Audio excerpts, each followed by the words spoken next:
Okay. Thanks very much for being here this evening. I'm going to start by thanking our venue partner, Asilo St. Regis, and has everyone settled down? And Angel Share, our pouring partner for this evening. It's a very special evening, and I'm sorry, but I'm going to repeat the word special many times this evening. Because firstly, Shobha is a dear and very special author and has written this lovely book, which in a way celebrates her 75 years of completely living it up. And we have a very special guest with us. Aamir, thank you so much for being here. I think it's safe to say that between them, they've given us years of entertainment, of things to think about, and have really redefined what insatiable means in terms of their craft and their lives. So thank you very much. Please, a big round of applause. We also have the lovely Ira Dubey here, who's going to read portions from the book. And I'm just going to otherwise gush on the entire evening, so I'm going to hand over to Shobha to take the evening forward. Thank you so much, Paulami. Never ever thought I would be voiceless. That too on a day like this, where we are launching this book, and I have with me someone I've admired for such a long time. But I'd like to start by saying this evening, it's a tribute to Salman Rushdie because of what he has endured, the fact that he's published his 15th novel. It's called Victory City. He was brutally attacked a few months ago, and this is the power of writing, of storytellers. And the novel is called Victory City, and it's about a fictional woman fighting against a patriarchal system and taking over an entire city, and what happens next. Victory City. And the novel ends on this amazing line that words are always the victors. Words are always the victors. We are living in tough times. I don't know that people say it's not the best time to be a writer. I would say it's a very challenging time to be a writer because it also gets the best out of us in an environment that does not encourage free speech. So, Salman Rushdie, for your courage and your bravery, having lost an eye and an arm, struggling to just stay alive, this evening is really a tribute to you.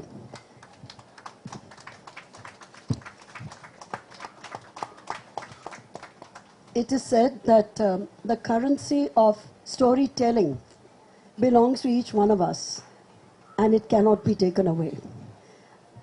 I'm saying very humbly this evening that a book is only as good as the people who believe in it. And I was so very fortunate. I hope other writers are equally insecure because I am dreadfully insecure all the time. This is my 25th book. And I was so shaken at the thought of having it published. I wasn't even sure anyone would be interested. So when Kanishka Gupta, a big shout out, my literary agent, when I asked him very hesitantly, I said, Kanishka, does anyone care? Does anyone want to read me anymore? I mean, 25th book, a 75-year-old woman talking about her life. Who's interested? And he was so reassuring and so wonderful. I said, will any publisher want to publish this? And he said, ma'am, every publisher will want to publish it. And I thought he was just keeping my spirits up and making me feel good. And I was so very thankful that he made a very good marriage between HarperCollins. It's my first book with HarperCollins. And through HarperCollins, I get to meet two incredibly beautiful ladies. Will you please at least be a little visible? My editor, Trisha, my publisher, Paulami, and they loved the book.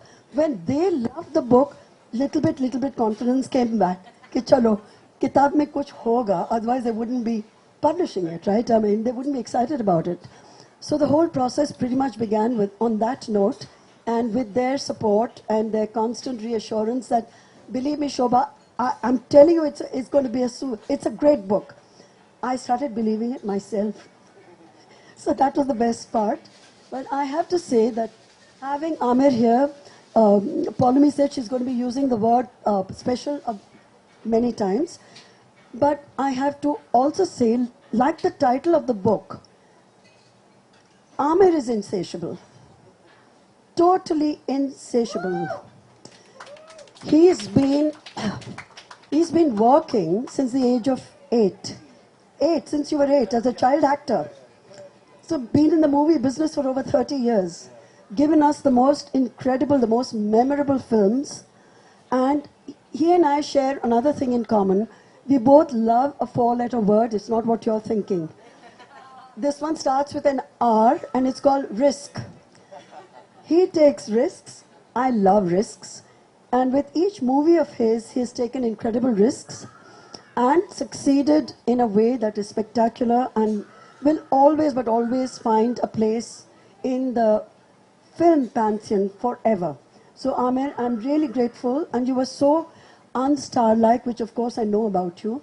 I just had to make one call, and Aamir said, if the dates work out, I'll be right there. So thank you very much. And Ira, my darling Ira, who's going to be reading from the book, so I'll just take you quickly through the floor, because I feel very embarrassed to read my own words. I want to dig a hole and just jump into the nearest sort of pit, because your words sound very different when they're read. And Ira, with her background, she's done theatre studies at Yale. She has an exceptional record. She calls theatre her sacred space and has said it should really be your talent that determines your success and not your looks. Well, in Ira's case, she's doubly blessed because she has both. And now she's hiding. So it's thank you very, very much. And Aamir, I thought the right way maybe to do this would be for Ira to kick it off with the reading. So Yeah. no, or yes, I think so. Yeah. And then we can just go into a, Sure, a that's a short great idea. conversation Yeah. because Perfect. Ira, why don't you? No, let's get a chair for her right here. Or I can go. It's too much. No, how will you stand? No, we need a chair. Yeah, we need a chair. We need a chair. Thank you for that lovely info. That's fine. Maybe it's not a harsh thing. Maybe comfortable. That's what Drama with the bus. only costume and sari. Not the best combination, but a sexy combination. Thank you so much. Thanks, Ira. Thank you, Shobha. Thank you for having me. Good evening, Aamir. It's so good to be here with you. Good evening, everybody. I managed to get my hands on this very recently. I have been in love and in awe of Shobha for many years, and her family is like family to me.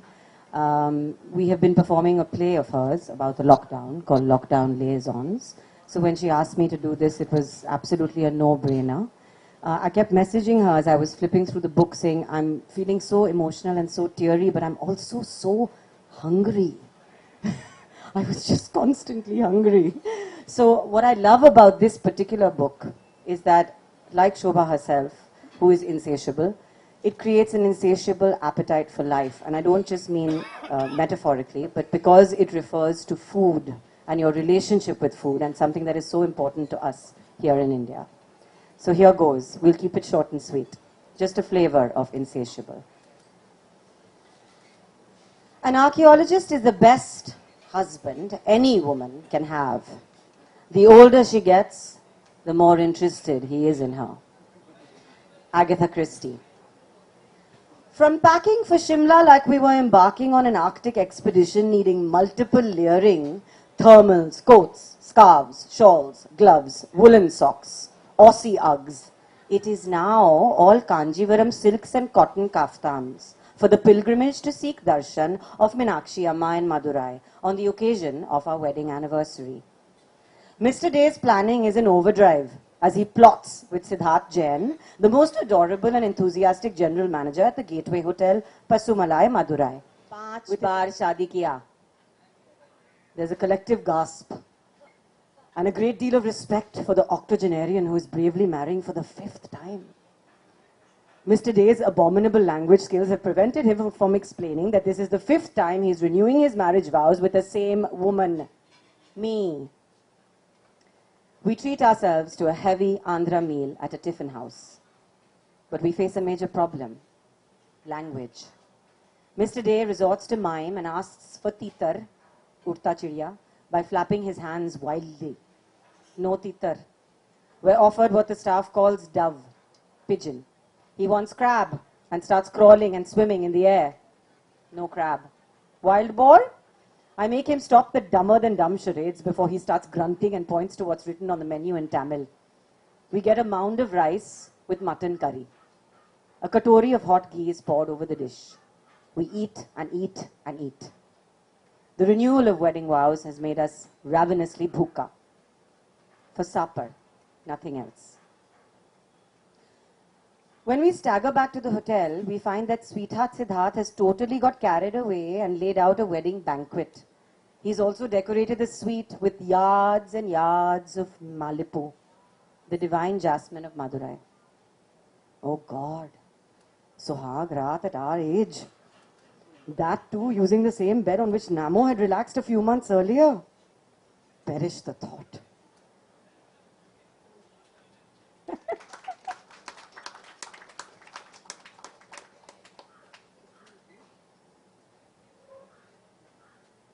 Incompatibilities are most attractive.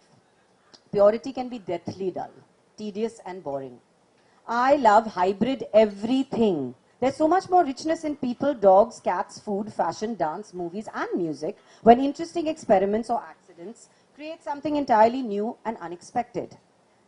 Children of mixed marriages are invariably more attractive than the products of safe, controlled procreation. Some of the craziest people I love hanging out with have a mandatory twist in their stories. I love Pushpa's food for this reason. There she is, ladies and gentlemen. Hi, Pushpa. It is as mixed up as she is. She has still to make up her mind about where she's from. Andhra. She speaks and writes Telugu. Gujarat. She speaks Gujarati and cooks Guju food. Maharashtra. She speaks Marathi and cooks Maharashtrian cuisine. Just as she cannot make up her mind which state of India she belongs to, whatever she produces on the table reflects her identity crisis. If it's indeed a crisis for anyone other than her. I see it as a delightful streak. Her so-called Guju Kadi with whole bhindi often has a Saudi-style tadka to it. Thank God, Pushpa doesn't simplify the curry by adding besan. When she makes Maharashtrian Puran Poli, it's not powdery, flaky and feather light, but heavy, with filling, thick and flavored with nutmeg and not cardamom. Why? Just. And that's Pushpa.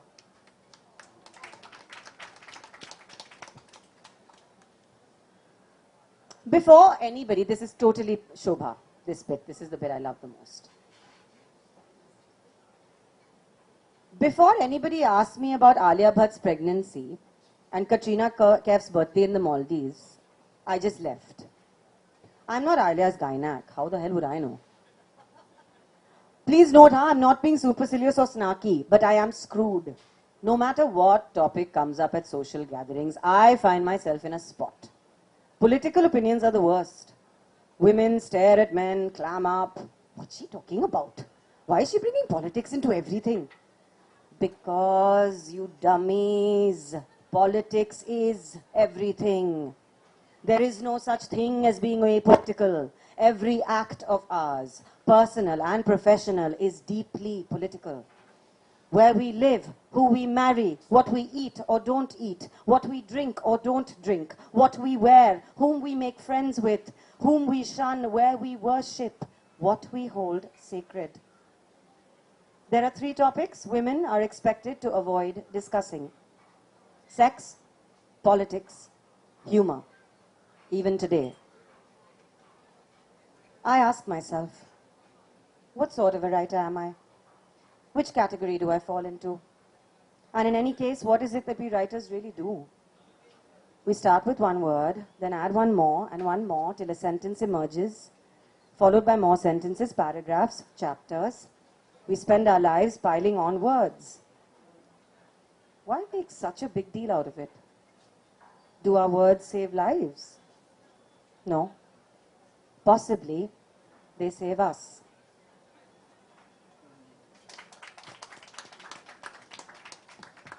Just a small glimpse of insatiable, ladies and gentlemen. You want to do the brood? A little bit of the brood? Okay. We have one surprise section left.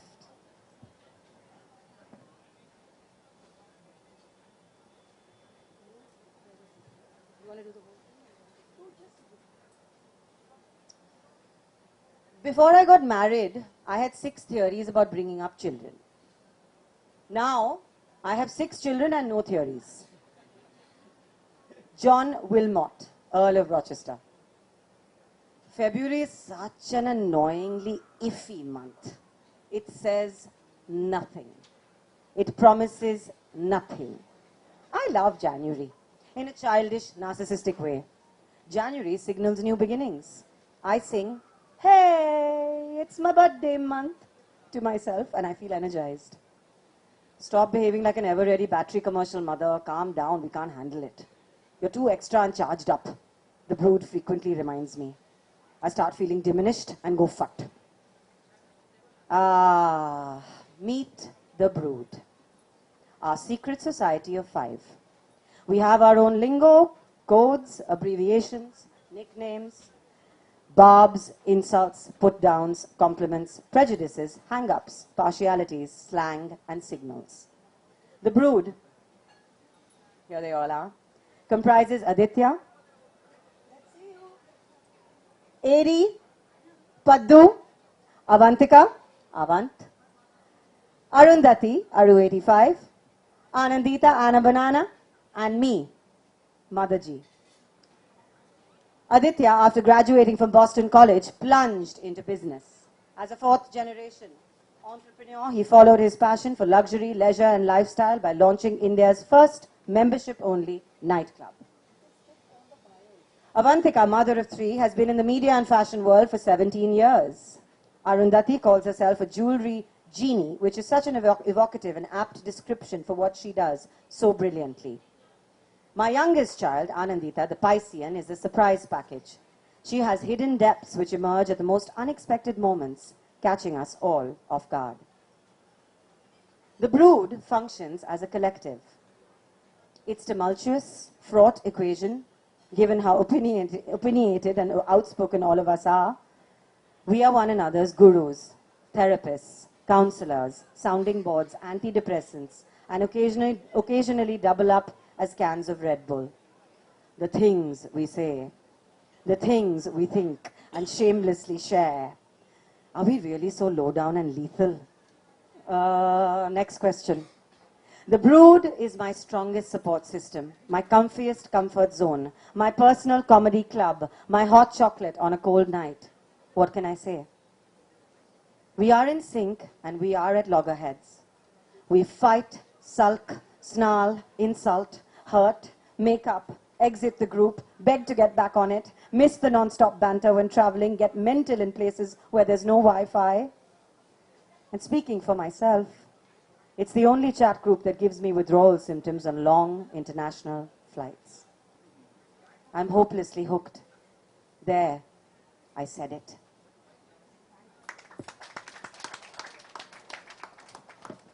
Now, I'm going to request my Aryaman, darling, if you've finished tying your laces.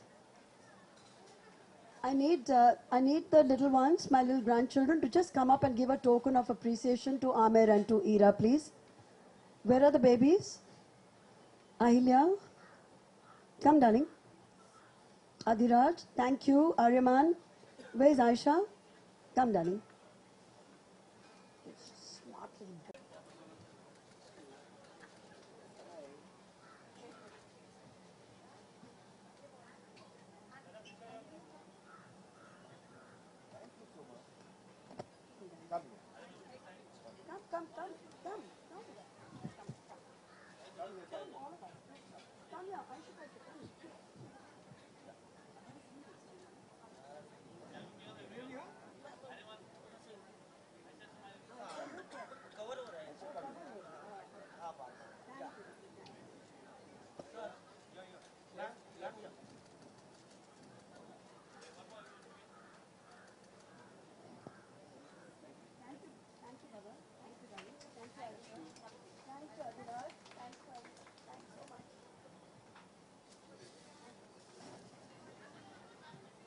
Thank you so much, Ira. That was lovely. Thanks very much.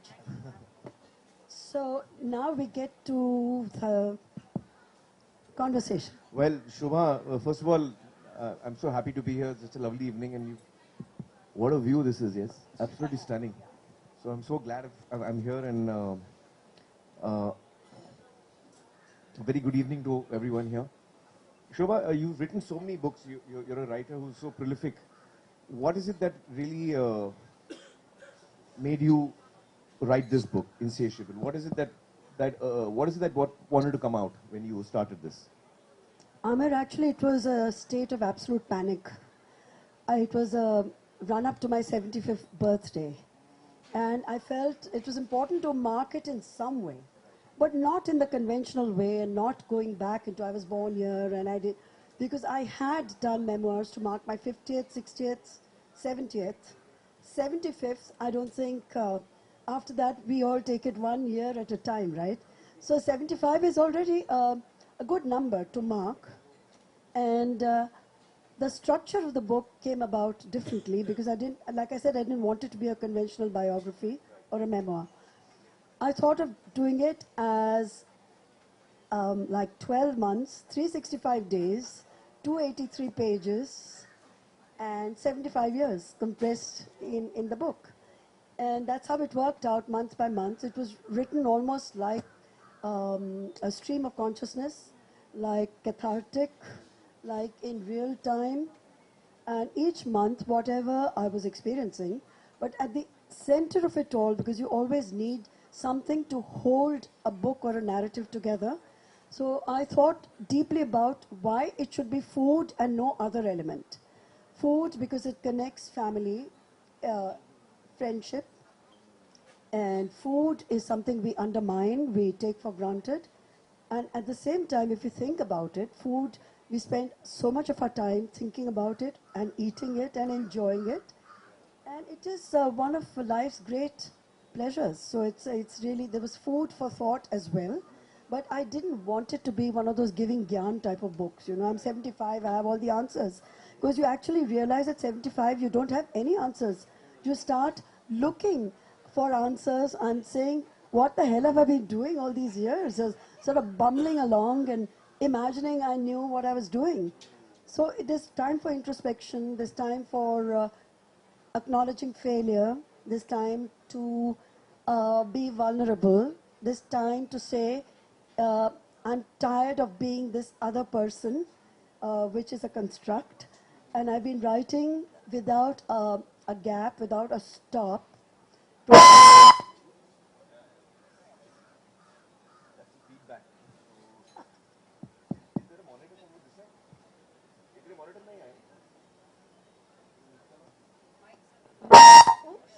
I don't like it.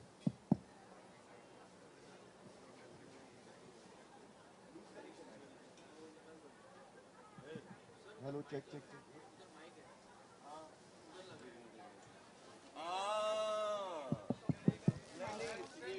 Hello.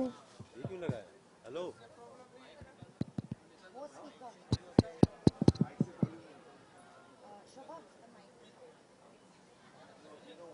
से बंद करो इसको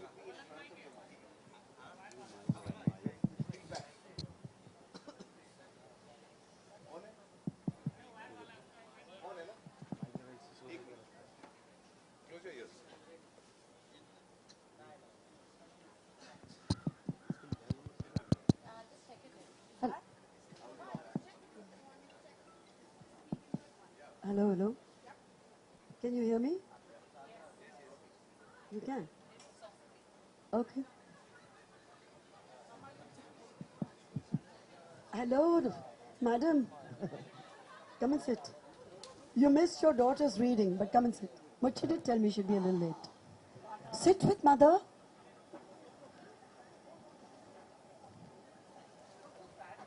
So just to get back to what we Yeah, were, sorry, what were you saying? yeah, So we were talking about how food connects correct. in a marvelous and wonderful way, and that acknowledging Huh.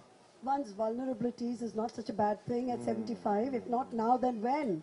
Right. To say right. that I've denied myself the luxury of tears for so long. If So- not now, then when? And 50 years of writing in the public domain uninterrupted.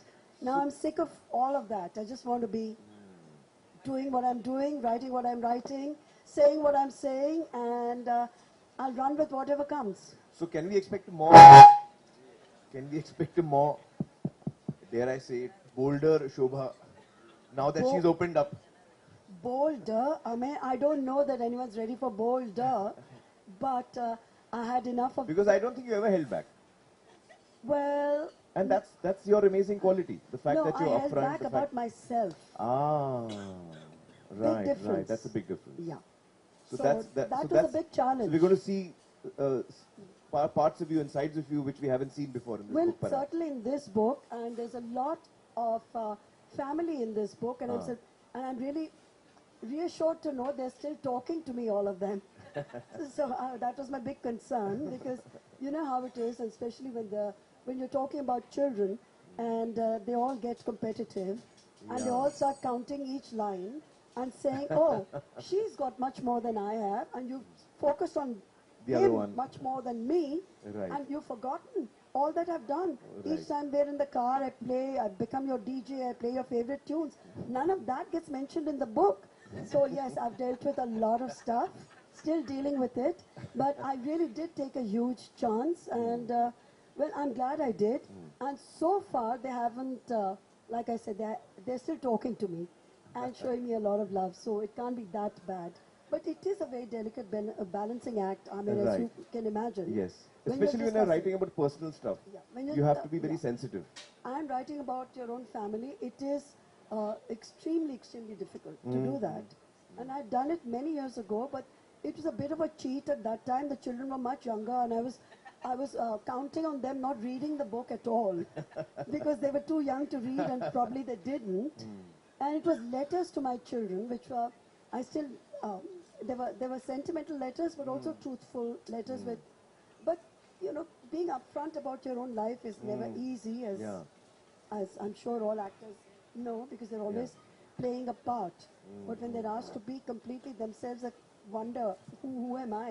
Yeah. You know, so. So tell me, did this kind of coincide with when you were at home in COVID? So were these thoughts actually kind of circling in your head at that time? Yes, COVID was an incredibly complex period for all of us. It was cataclysmic for the entire world. And it did strange things to everyone. I don't think any person has come out of COVID saying, I'm exactly the same as I was pre-COVID. No one is untouched. It flattened us all. And perhaps for the first time in the history of the universe, every person was equally vulnerable. Not even through wars has that happened. It was that one moment when the entire universe had one single fear. And that has to have changed us. And also the fact that the lockdown forced us to stay within four walls of our homes, not meet colleagues. I mean, my grandchildren, the little one, for example, didn't get a chance to interact with other kids. They didn't go to school. There was, you know, all of that. And adults had their own set of, you know, weird stuff to deal with. Lots of challenges where you ended up almost wanting to kill one another. And you saw sides to each other which weren't pleasant at all. And then if you lived through all of that, I think you emerged more honest and more upfront even in your relationships. So yes, 100%, there was a lot of introspection during COVID. A lot of time to think about stuff. And I did, in fact, shoot 50 videos back to back as therapy for myself, or I would have gone nuts. And I sang foolish songs at the end of each video. I can't hold a note. I don't know the lyrics. I can't sing. And I started to sing it just for fun, and people started saying, "Oh, you should sing some more," because they were enjoying what an idiot I was making of myself. But it was therapeutic, and I'm glad Anandita was good enough to shoot them every single day. Short videos, like 2 minutes, 3 minutes. I had to bully her most of the time. She's dealing with her own stuff, right, during COVID. But yeah, I think COVID was a huge. How do you think it has changed you? In what way? I think I'm just much more ready to take whatever it is from whosoever it is.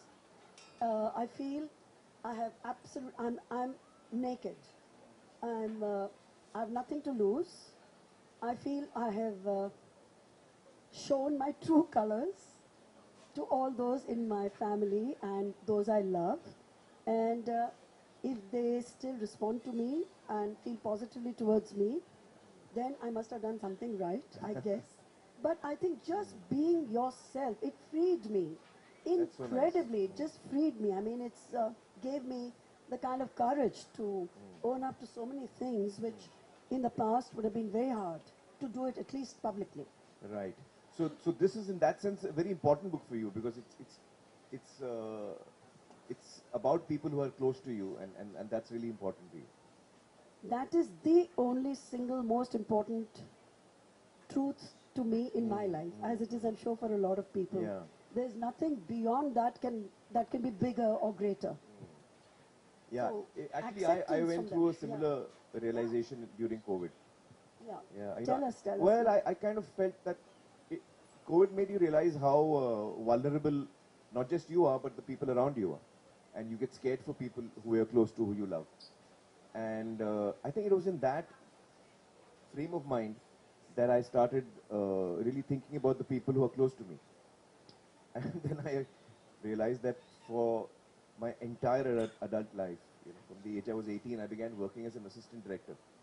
So from then up until now, I've just been, fully focused on films and cinema, and that's been my passion.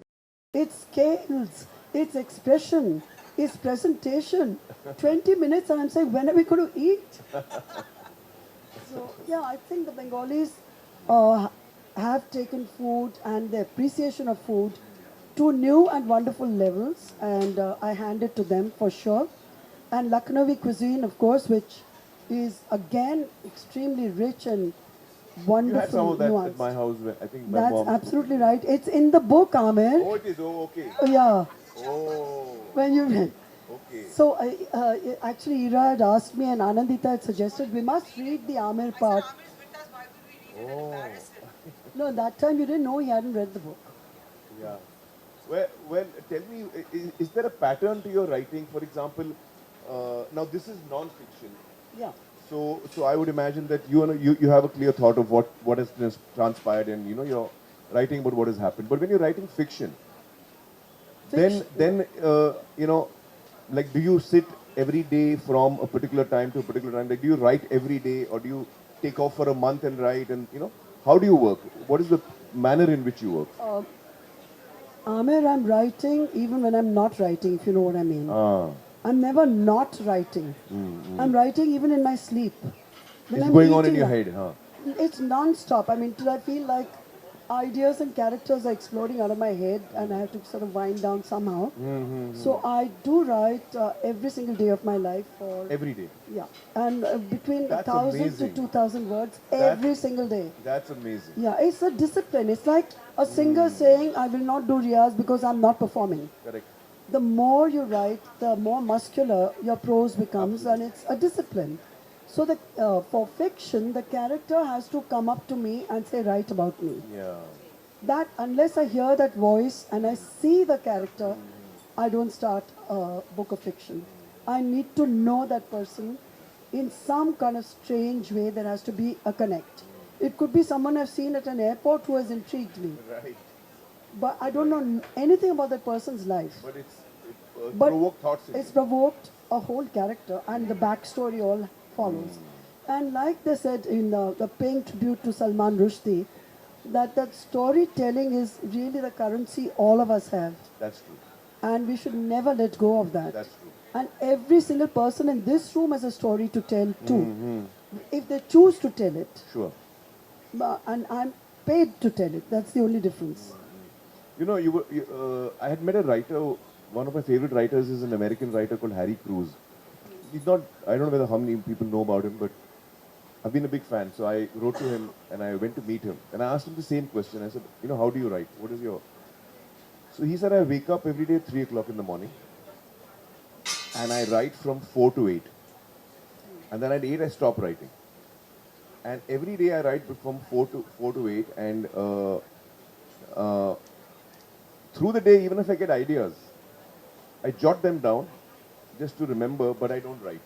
I force myself to write only in those 4 hours, and that's when I get most productive, and you know. And I found that very interesting. He said even if ideas are not coming, I write, and then I throw it away, but I write. It's like a discipline. I don't throw anything away at all because it's too precious and it costs. But I do jot down ideas. And I have my reliable notepads and cheap ballpoint pens. I never leave home without them. There are 2 in the car right as we speak. Yeah. So ideas keep coming. You know, there's no limit to our imagination. Yeah. That's what makes us, you know, human beings. The limit is what we impose on ourselves, on our own imagination. So if you encourage imagination, then it flows like the Brahmaputra. It can keep flowing. But if you put a dam on it, then the river gets diverted and it goes off into directions which are wasteful. Yeah, So yeah, I like yeah. to be very, very focused in my energy And when flowing. I'm writing. And the flow. When the flow is on, it's not that I ignore everybody else. I'm already writing, but they don't know I'm writing. So I'm good at faking it. I'm paying attention, but actually I'm writing in my head. Is there anything in fiction that you're planning that we can expect? Well, I don't know if Trisha and Paulomi are going to give me another commission for another book. She's saying yes, quite happily. So if that happens, then but right now I think my energies, Aamir, are on going to Brazil and Argentina with Mr. Day. It was something it was on my bucket list 100 years ago. Wow. I'd mentioned it in an earlier book, I think when I turned 50. It's finally happening now at 75. How nice. And I have to also say that I had mentioned then, and I'm mentioning it again, that I want to dance the tango. It takes two. He doesn't dance. So I said with a ponytailed stranger in a public square in Buenos Aires. And he says, yes, it'll be done. So I said the No, but you least can learn the tango. No, it's very tough. No, you can learn the tango. Very tough.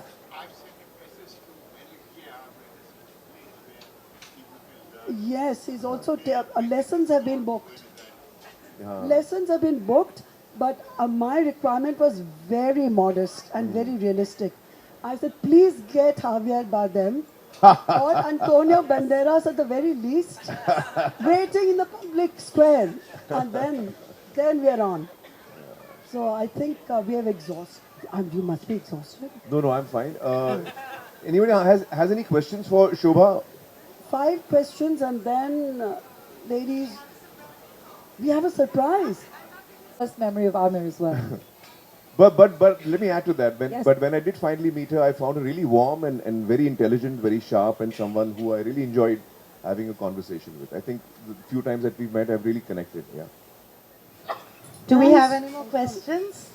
Now we are going to have a wonderful little moment. Yeah. A surprise. Yeah, so we have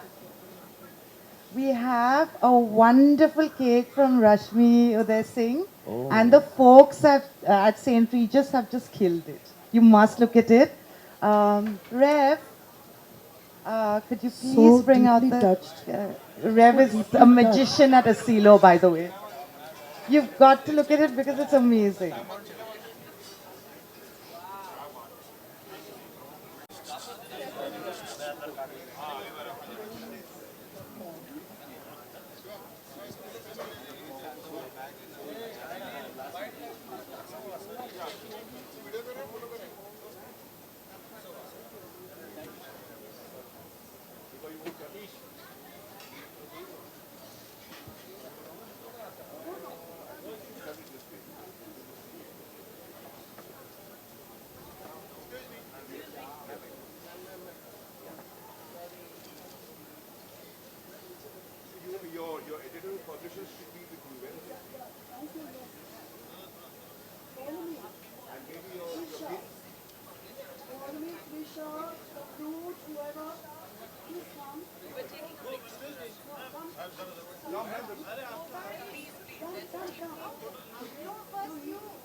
I think, no, darling.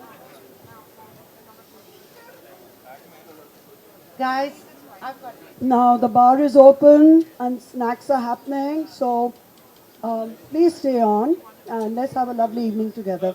Thank you all for coming. Also, guys, thank you everyone for coming. We also have lots of copies of Shobha's wonderful book, so please pick up a copy and Shobha will happily sign them.